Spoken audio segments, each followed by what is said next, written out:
Olá, nesse vídeo vamos abrir espaço para falar sobre segmento de reta, semirreta e reta. Isso no começo. E ao longo do nosso vídeo vamos falar de outros elementos importantes em geometria plana.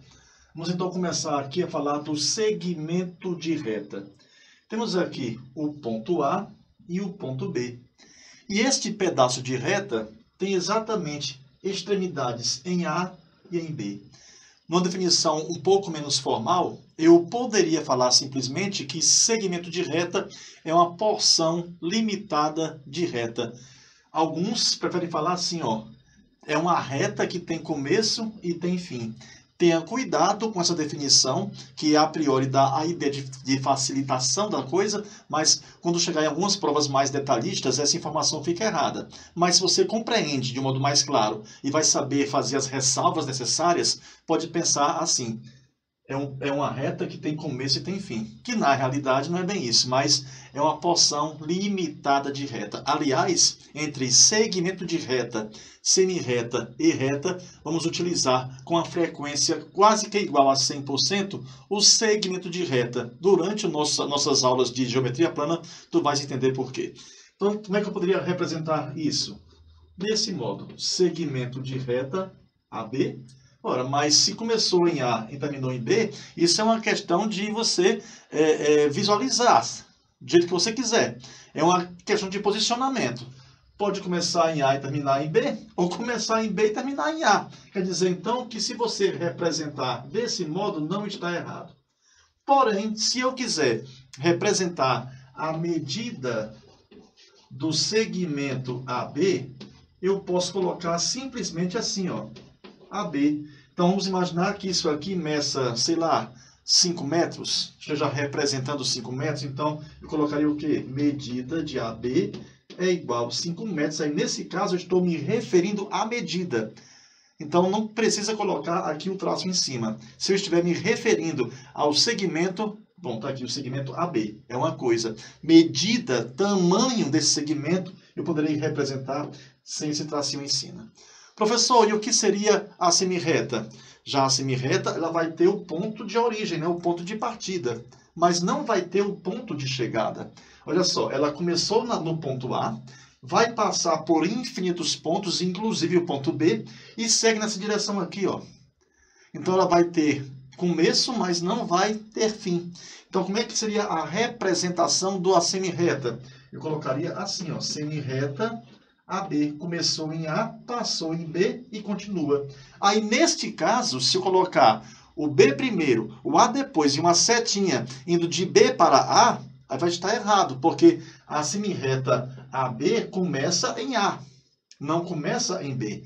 Então, a representação para esta semirreta seria desse modo aqui. Professor, e eu poderia colocar a medida da semirreta? Não, porque se é infinito, tu vais medir como algo infinito. Não tem como fazer isso, tá certo? Então, outra coisa também, fique atento aqui na nossa explicação. Eu tenho aqui o ponto A e aqui eu tenho o ponto B. Eles ali estão representando apenas dois dos infinitos pontos que pertencem a esta semirreta. Bom, mas aí, o que de fato é uma reta seria isso aqui, ó. Não tem ponto de partida, nem tem ponto de chegada. Nem satisfaz a condição de ser segmento de reta, nem de ser semirreta. É uma reta. Então, olha só. Eu vou poder representar desse modo aqui, ó. Reta AB. Já que não tem ponto de partida nem ponto de chegada, eu também poderia representar reta BA. Isso é a mesma coisa. Mas usando, nesse princípio, o conceito de semirreta, é que eu vou poder apresentar para você o conceito de ângulo. E o que seria ângulo, professor? Bom, vejamos aqui, inicialmente, que eu tenho aqui duas semirretas. Eu tenho a semirreta OA, começou em O, passou em A e seguiu viagem. E aqui eu também tenho a semirreta OB, e começou em O, passou em B e também seguiu viagem. O que eu quero que você perceba agora é que existe uma região entre as duas semirretas, essa região aqui, ó. Então, essa região de pontos entre as duas semirretas é o que eu vou chamar de ângulo. Mas você há de convir comigo, toda vez que eu for representar um ângulo, eu tenho que fazer essa pintura sombreada, não fica bem legal. Então, a gente poderá fazer o quê? Qual vai ser o artifício que eu vou usar para poder driblar isso aí? Eu poderia representar o ângulo bem aqui assim, ó. Pronto, eu estou indicando que aqui eu tenho o ângulo que é a região interna aqui entre as semirretas OA e OB. Este mesmo ângulo eu poderia representar aqui, ó. Depende da sua delicadeza em traçar essa indicação. Também poderia representar aqui, embora o mais usado seria fazer uma representação um pouco mais discreta. Seria isso aqui. Então, de que modo eu posso agora representar ou simbolizar este ângulo usando, claro, símbolos? Já que eu vou simbolizar, eu vou usar símbolos matemáticos. Seria assim, ó. O ângulo vai começar, ou melhor, vai ter a semirreta OA e a semirreta OB. Como o ponto O ele deu origem tanto à semirreta OA como também à semirreta OB, eu coloco o chapeuzinho, ó, lembrando aqui, ó, dando a ideia de ângulo, não é isso? Está aqui, ó. Temos aqui então o ângulo AOB. Pessoal, eu poderia escrever o ângulo BOA, não faz diferença, é o mesmo ângulo, não tem nenhum problema, tá? Então, este ponto de origem das duas semirretas, este ponto O aqui, ó, é o que eu vou chamar de vértice do ângulo. Então, entenda, para construir um ângulo, eu tenho ali, no caso, duas semirretas de mesma origem. Esta origem eu vou chamar de vértice e a região compreendida entre as duas semirretas é o que eu vou chamar de ângulo, cuja representação mais usada é essa aqui. Bom, mas quer dizer então que este ângulo ele poderá ficar um pouco mais aberto?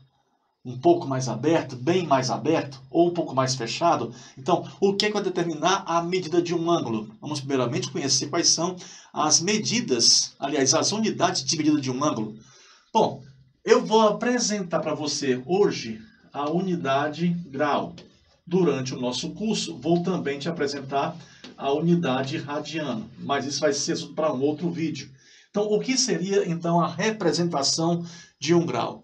Vamos aqui imaginar uma situação e você vai percebendo onde é que eu quero chegar, embora eu não vou conseguir representar isso aqui. Tu vai só saber qual vai ser o meu objetivo. Olha só, vou aqui marcar o centro da minha circunferência e vou tentar ficar dividindo sempre na metade do que eu tenho anteriormente, até eu conseguir fazer surgir 360 partes iguais. Como assim, professor? Olha só. Dividi em duas partes iguais. Aqui eu dividi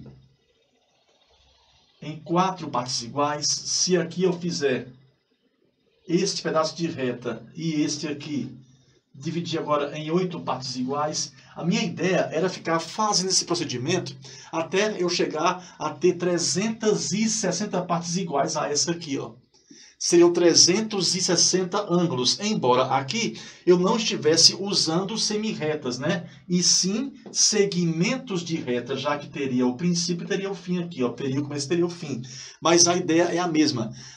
A semirreta ou o segmento de reta partiriam do mesmo ponto. Então, olha só.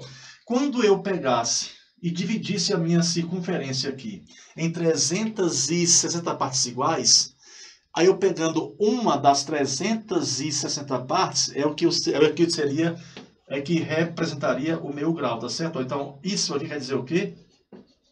1 grau. Aí, se eu pegar este grau e dividir em 60 partes, aí cada uma das novas 60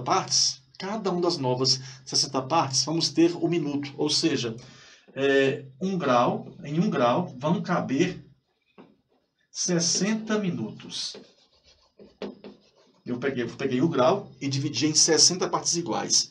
Se eu pegar, botar aqui o símbolo de minuto, né? Botei aqui o tempo, tá bom? Quando se fala em ângulo, é assim, ó.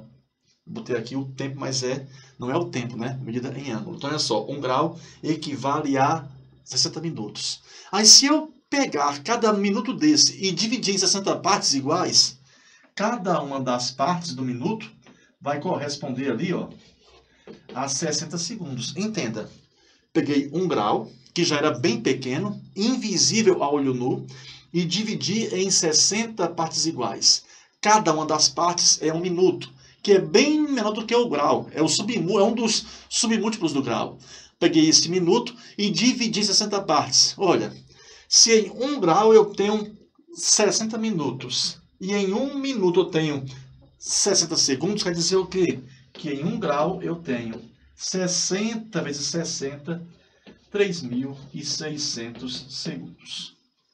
Bom, a gente começou a falar já sobre ângulos e isso vai ser muito importante no todo o decorrer do nosso curso de geometria plana.